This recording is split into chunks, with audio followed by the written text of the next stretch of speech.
All right. So when it's not a sport and it's not an extreme self-defense, is there a case that violence is necessary? As long as it's not excessive violence. Like, So give me an example. in order to, stop the person brutally attacking you, yeah. Okay, so that goes to self-defense. Such as my favorite personal maneuver, I use it as a last defense. The Okay. back breaker, it works. What is the back breaker? Push person down on your knees. Yeah, man. Okay. It works. Okay. It's a last defense, but if the attacker just, you give them warning, then just use that. Works for me. What about like neighbors beefing, road rage, things like that? I mean, is there ever a case where like just getting out and giving somebody a good slap is like necessary or? Nah, that's stuff you can walk away from. Okay. Why don't we? What is our societal hang up with violence? Probably some people who feel like they gotta be, what's the word, not the better person. Like they're not gonna be that type of person who could be punked out. Simple as that. Okay. Oh, he's doing this and doing, I can let him punk me out. Right. There is a lot of that. But like the smarter man will walk away and live another day. Right. The whole punk thing though, that seems to be like it's like a street thing. How did the street mentality, how did that bleed into like you see housewives and like people fighting at softball games and their kids, like how did that get into or was it always there? Have we always just been a culture of violence, but now it just looks more identifiable? Watching the stuff on TV, like you see when like two baseball teams, somebody does something, the batter, usually it's the batter or the bat catcher, or not the bat catcher, but the pitcher and the batter. Yeah. Okay, like they try to do that no strike zone thing. The batter gets hit next, him and the pitcher's going at it, the whole team's going at it, managers and all that, It all stems from watching sports on TV. So it's partially like we're being entertained with violence. Exactly. Aside from video games and movies and everything else, we're being entertained with it.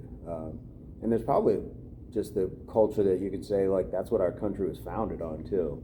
So we've always been kind of a violent culture. But I always wonder, like, is there a point where something is acceptable outside of, like, sanctioned fighting and defending yourself? And then even to the point of defending yourself, is there a point where we go too far with it? Yes. When it ends up when weapons are being used and people being murdered. Right. So you hear a lot of like when people are, step on my property and I'll shoot you. Exactly. I've always found that to be like crazy. I think the person who's making that threat is crazy because it's like, why would you want to even put somebody's life in jeopardy of ending? Just to say, for being 2 inches on your property, I've always found that to be paranoia. Right, and extremely excessive. I would think that there's probably like 4 or 5 steps that you could take before you would need to like draw a firearm on somebody for just being on your property, not threatening or not stealing or anything along those lines. So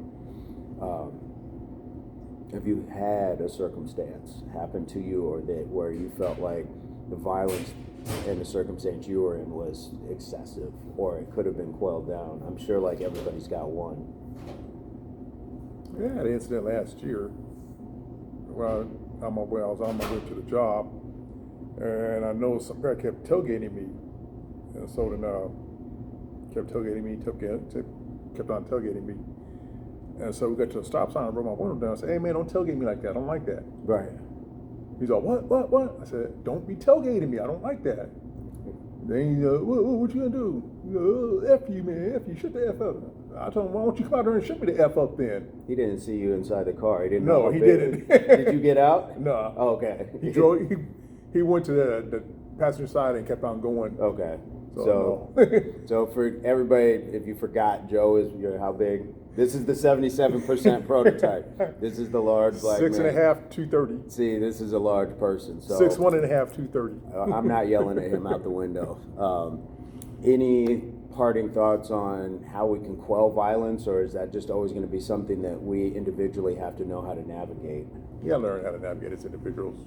That's why they got anger management classes. Right. Very true. That money will get the anger management, because I've been through it twice. Court-appointed sort of Court stuff? appointed. Yeah. What will get you, it ain't the learning. The learning comes in handy is how much you got to pay. That'll get you angry. Yeah. When it depends on the circumstances, what you pay weekly, you'll be like, okay, well, I learned my lesson. Okay, well, I'm not going to go back there. I paid this much. And the length of the classes, now here it's like maybe a year and a half. When I did it was like a year. Okay. So, I don't know, that depends what state you're in, but the payment will always get you. Right. So don't let the money make you mad. That if anything, that'll get into your head. Any shout outs? Family again, what's up? Family again, cool. We will get you out of here, and I appreciate you staying over. All right, man. Okay, so outside of sports and extreme cases of self-defense, is there a point where violence is acceptable? Except for sports or self-defense. I feel like No? I feel like violence shouldn't always be the answer to a lot of things. I don't want to sound like that type of hippie. Right. But I don't know. I feel like if people were to like control their emotions and not like just take it out, Sure. then they could work through it. Like they could talk through it. Like I guess if you feel angry to the point where you're gonna like physically harm someone, then you need to like step back and like relax and think things through, you know, before Right. like you take action. So why don't more people do that then? Like we see road rage, we see people fighting over chicken sandwiches, we see people fighting over toys when they, at Christmas time. Like why don't more people take that path that you're talking about? I feel like people are just more into their world now. Like everyone, I feel like they're more in the sense. Okay, I started reading this book. Okay. It says that everyone pictures themselves in their own spotlight, Right. which is a bad thing because you're not looking at other people, you know? Right. If you picture yourself in that spotlight and you're only focusing on your point of view, then it's gonna affect everyone around you. Okay. To the point where it seems like you're self-centered, you're needy, you're greedy, you're a lot of the stuff, you know? Okay. I feel like if people were to actually like, I guess, examine everything and like take other people's feelings and stuff, like, oh, you want to go have chicken sandwich? Oh, my bad, like I'll let you have it. It's not that big of a deal, you know? Right. Like if people actually talked about it and like stepped back and looked, then they would understand. So is that like seeing outside of your own scope? Is that identifying with what, not only like your friends and family, people you're close to, but like a complete stranger? So to that point, you're not fighting over a last toy and things like that. Oh yeah. I feel like if you really needed that last toy, then talk to them about it. Like, hey, I need this for my son or something, you know? Right. Then maybe they'll be understanding, but if they're not, then that sucks to suck. Life happens, put a helmet on, like get over it. Right. It's not that hard. So let me just take that circumstance. So you're both at Christmas, you get that, and just as you pick it up, they're trying to grab it, but they're not hearing your like, look, I had this first, my son, and they're not hearing that. And they just want to grab it. Right. So if it escalates, is there a point where as humans violence comes into play and you just have to dominate someone else? And I don't mean like beat them down or whatever, but just like put your foot down. Right. Like sometimes the violence isn't necessarily inflicted upon another person, but it might just be that Verbal. Right, or that you have to take it. Right. Not even doing anything to them, but at that point, or do we just take a hands-off approach, kind of like the hippie point that you were talking about earlier? I feel like the best way to do it is to step back and just like let them deal with it, because Right. they are clearly focusing on themselves. Sure. Right. But if it is to a point where it has to get like demanding, then I will be like, hey, if you don't understand my point of view, like fuck off. Like I'm trying to tell you my point of view. I'm trying to tell you my reasoning for this toy, and if you don't want to listen, if you don't give a shit, then I won't give a shit about your feelings, you know? Right. And that's a equal great treatment. point. Yeah. what, like you were saying, like that it's almost psychological violence. Like if you have to escalate to yelling or cussing, things like that, which is a form. Like if we can identify that as an abuse, then I would say that it would be some softer form of violence. It's not a physical form, but it definitely is psychological and emotional. So I don't know. Is there a point in our society that we can get past that sort of thing, or are we just, because this is what our country was born into. We were born out of violence, out of rape, greed, a lot of things. So is there a point that our society gets past it, or is it just us as individuals to try to change the scope of what's around us and hope that that spreads?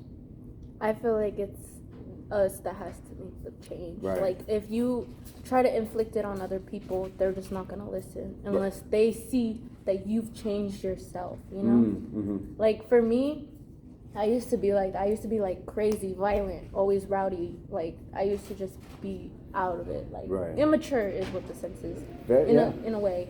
But then after that, I kind of realized, like I said, I started reading more, and I kind of realized like maybe like that's not the right approach. Like I need to understand everyone else. Like I need to understand the feelings of everything. And I'm not even gonna try to bring like the Bible in too, but like in the sense they have some reasonings too. Like some people will feel these same emotions. Sure. And God, he considers them as a sin, Which it could be right, like that's a right category to name it under, but it's also just like an emotion. Like sure. Greed, it's an emotion that you crave, I don't know. In the sense, that's what I feel like you should put towards people, like to change, You're how old? 18. You're pretty wise. Yeah, my dad taught me a lot. That is fantastic. Anything in parting as far as this topic goes? No, I feel like just show love, honestly, because there's a lot of evil in the world, and there's no difference between evil and good. It's just you as a person and how you face it, Okay. Awesome. I know I took up almost all your break time, so I'll get you out of here. It's fine. All right. Thank you so much. Of course. Thank you. All right, I'm going to try it this way today. So aside from sanctioned sports or extreme cases of self-defense, is violence ever actually necessary? Besides like if you're gonna like be an MMA cage fighter, or somebody say like broke into your house, is there points where violence is actually necessary? I mean, because in a way, I mean, I guess you could say if violence is coming to you, then it's necessarily. But I mean, if you're like MMA fighting, that's what you paid to do. You paid to fight. So I mean, I guess that's your profession. But as far as like hurting somebody, right, that's coming into your house or something, I would say, I mean, violence, you have to, depending on what you have in your house, if you got kids and stuff that you have in there, newborn or whatever you have, you might have to use violence just to do what you got to do to protect what you have, to protect everything you own. So, I mean, using violence to protect what you own is that's acceptable? I consider that's acceptable. Okay.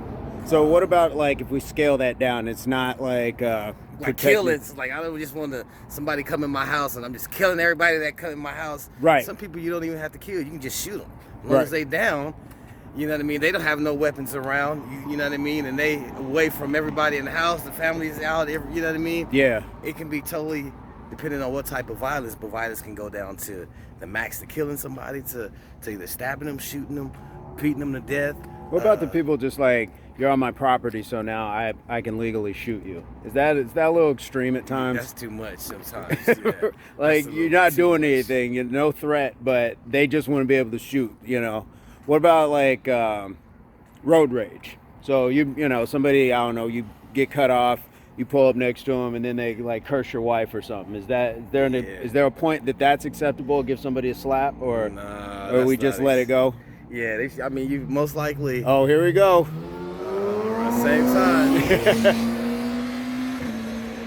Same time. Well, I say like this. So, It's acceptable. Violence to me is acceptable when you only have to use force. Okay. So if you don't have to use no force, it's not acceptable in any type of way. Sometimes it can go a little bit overboard depending on what type of situation you're in. Right. But I feel violence. You know what I mean? I don't condone it. I don't. You know what I mean? I don't speak for everyone, but I know me. Like, violence is not always the key. Right. Violence always doesn't help. I mean, even strong words, to help more than violence. And one of the other pieces, if we talked about that there's actually like psychological violence as well. Do we even need to get to a point where we're yelling and cussing at people to get our points across? Because sometimes that's going to escalate to the physical violence. It always does. Right. It always does. Rarely do you ever see something that's rarely do you ever see a calm argument. Right. You know, right. You always see a heated argument, and what after a heated argument, it gets to the next level, which is to standoff and knife fight, gunfight. You know, it gets deadly depending on who you're dealing with. So violence is not always necessary. That's not always the key. Sometimes I have to look at myself and you know what I mean, and think about some of the stuff that I did, and I think about some of the times when, you know, all I had to do was probably talk to that man, talk to that other man, and things could have been way different. The outcome could have been way different. Than it led out to a big issue, and it got violent. You know, which it didn't have to. Right. So I'm saying, that's what I say, words can be a very strong indication to stop the violence, basically. Right, you know, right. You can talk to a person. Conversation rules the nation.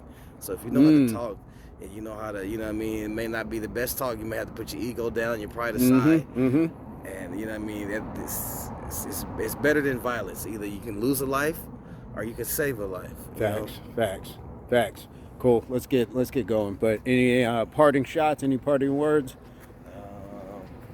Stop the violence. Stop the violence. That's a good one. Stop the violence. Love and peace and happiness is always the way. You know, and it's times when, if you feel violent, you know, it's stuff for that you can do. Go to the gun range or something. Real. Or join a dojo. Have an outlet that, you know what I mean, that if you always get angry all the time about certain stuff, you know, there's other ways that you can let that emotion and express that out in different other assets than violence. So stop the violence, man. Get a lot of more love, peace in the world. Agreed. Let's get out of here. Let's cross this road. All right, guys. Okay, so unless there's self-defense on the line or it's sanctioned in sport, when is violence actually necessary, or is it? It's only violence when violence is necessary is only when you're actually trying to protect yourself or family or a loved one. Okay. That's how I look at it.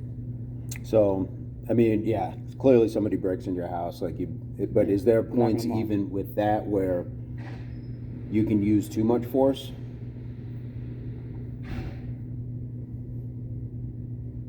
Yeah, but no, it's a small gray area when it comes to that, and depends on the situation too. Okay. Say for instance, a girl keep on hitting you. Good one. So, is there a point then? Do we get to call any of that self-defense if you hit back? Hell yeah! If a woman's grown enough to hit a guy multiple times without that male doing nothing and just keep on taking those hits, then yeah, that guy's liable to protect himself. Like, yeah, especially if she just keep on hitting him. When women do that, they want that guy to hit them. Right. So, and me personally, I walk away before it even escalate to that situation. Right. I've been through some shit like that, and I just walk away. And that's what they hate, because they failed their test. They failed their objective of what they were trying to do. They were trying to make you basically get a domestic violence charge, to where you have to go through all this bullshit. Right. Yeah, that's why I don't fuck with females. Y'all foul as fuck.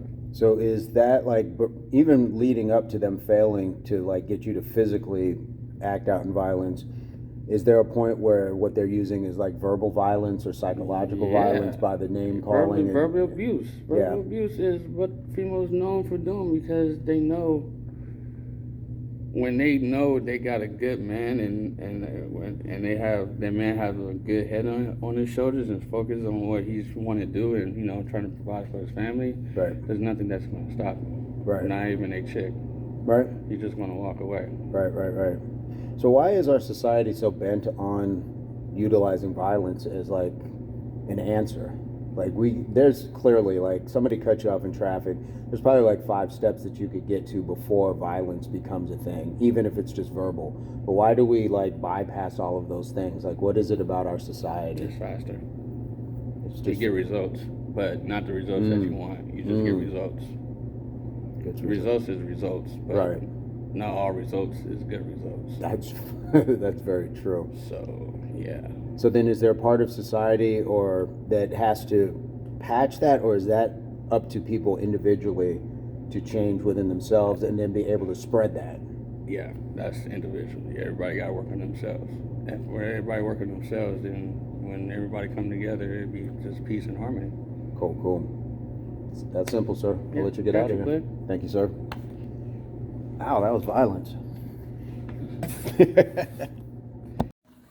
Okay, so my take on violence and is it necessary outside of sanctioned sports and extreme cases of self-defense.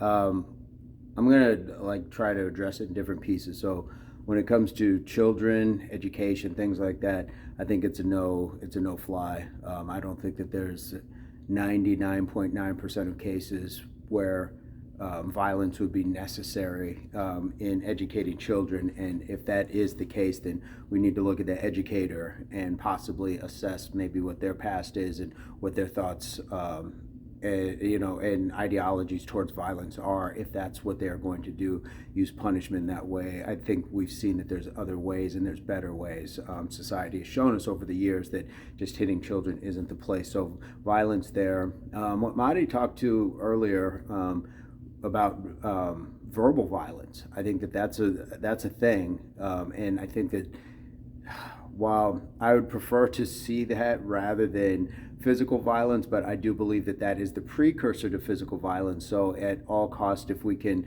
like I always like to say, if you can win every fight you walk away from. So if we can walk away from even that, or dialing into our internal intelligence, then we have a much better shot at being able to say, I can walk away from this and it not be an issue. On top of which, when we have that station in life, we can also take ourselves to a place where we can say, you know what, I'm gonna walk away from it. I don't need it, and these aren't problems that I need or want. So violence on so many levels is just not necessary. Self-defense, where do we go with that? So I think in extreme cases, yes, somebody's breaking in your house, they have a knife to your, child's throat or something like that. Yeah, I think most people would utilize violence because it's immediate and it's a decision that you kind of have to make at that moment. So we might, by fight or flight, it may not be that we are indoctrinated or really want to commit the act of violence, but a lot of times I think it's when you are pushed to a choice, then that might be the choice that we make. And again, we are humans, we are animals, and that is part of the biology. Fighting is part of our biology for dominance, whether it's territory, whether it's food, whether it's mating, whether it's protection. So there's a lot of pieces in play when it comes to that. So it's kind of hard just to put ourselves in a frame like we are a higher level thinking being and we've evolved from a lot of other times. Now at the root of it all, we are still biologically those things, and so a lot of times it is boiled down to that. But I would say that those are slimmer cases, not as many times as when somebody, I think, often would just opt to think about, I just want to, I want to not be punked, like a couple other people were saying. So ego comes into play when it comes to that, and in cases of self-defense, again, I taught the martial arts to my daughters, and the one thing that I always told them is you kind of have to assess what levels of defense you need to utilize in that moment. So if a stranger, out and about that you really don't know is trying to get in touch with you, then you are going to want to say, this takes all levels This is throat punch, this is eye gouge, this is all of those things. And this is being really relentless with that, because your life is potentially on the line. You get into a schoolyard scuffle with the school bully, I would not suggest pulling somebody's eye out or punching them in the throat. I think that that's more of a situation where you really try to walk away from it, and if they don't let you, or you are really cornered into that position, then you do what's necessary. But I still don't know if those are life-threatening measures. Now, here's the thing, and I think Aston had touched on like a woman hitting a man, things like that. Here's the problem with all of that. Yes, men are biologically stronger. We know this. And while that is a thing, it doesn't mean that the temple and the jaw aren't still capable of being struck by somebody who's not as strong as we are and doing damage. So therefore, you are hit, and say it's not even with the fist. What if they have an object? Hammer, rolling pin, frying pan, whatever. You get hit with an object, and then you fall, hit your head, and those are areas where you should have the right to defend yourself immediately. You shouldn't have to wait, decipher gender, how hard are they hitting you, how many times did they hit you before you hit them back, because all it takes is one correct blow and you can end somebody's life. And there's been many people who have been put in prison over things like that, bar fights where somebody gets punched once, they fall down, hit their head. So I'm not saying that the violence is the correct end of things, but self-defense. And do we get to give self-defense a violence tag? Because if you're going and minding your own business, then I don't know if you deserve to be called violent if you were defending yourself. We wouldn't do that if somebody was attacked in the case of assault for any level of reason. So I don't think that that's a fair place to assess that.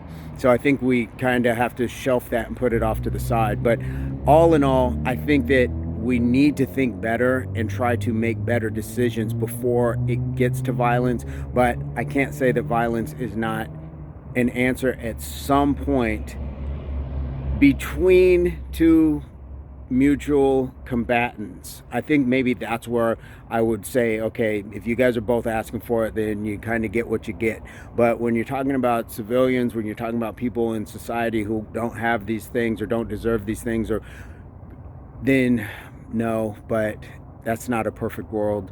So I would prefer to not see violence, but I think on some levels it's going to have to be utilized as a very small tool in our toolbox.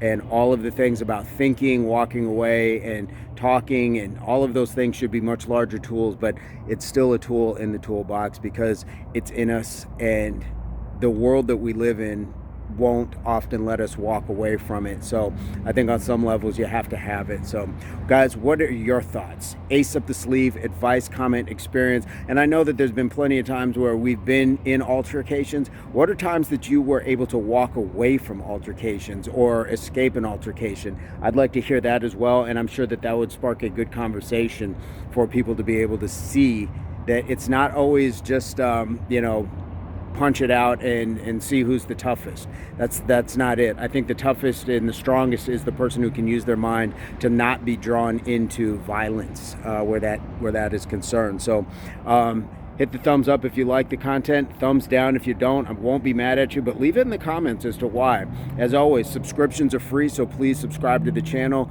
notifications, and as always, please share the content. It helps. So guys, I'm going to leave it at that, but hopefully this finds everybody in a place, pursuit, or beginnings of total health, mind, body, and soul. Peace, love, unity, solidarity.